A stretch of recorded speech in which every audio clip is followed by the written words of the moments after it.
Well, this one's called 13. The year I was 13, I committed suicide. Before 13, I went to Cold Spring School, a place where the worst bullies were boys who were selfish with kickballs sometimes, and sometimes said bad things to some people. Most people who went to Cold Springs were white. Maybe a few were brown or of Oriental descent, but no one made a big thing of it. At 13, I went into 7th grade at the junior high school downtown. There were kids there of all different colors, and they made a big thing of it. Kids got in fights there. Girls got in fights there. I never knew that was possible. I thought after the age of about 4, fighting was just a guy thing. There was a girl in my homeroom named Silver. She was big and loud and angry. I had never heard anyone talk that loud without yelling. God, what would happen if she yelled?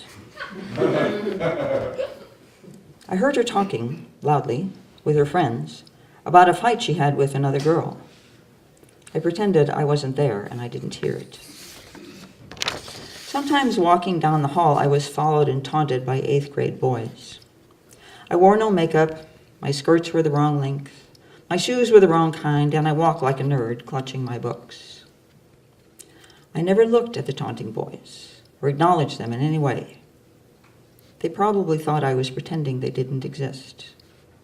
After a while, they got bored and left me alone. Actually, I was pretending I didn't exist. For most of the year, I went from class to class, wrapped in my own dark cocoon, hugging my books and pretending 7th grade and junior high school weren't there. And pretending most of all, I wasn't there. Eventually it worked. I wasn't there. Unfortunately, I had to keep my body showing up every morning.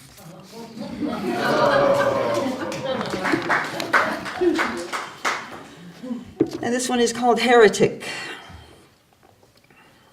It is thus and so it shall stay.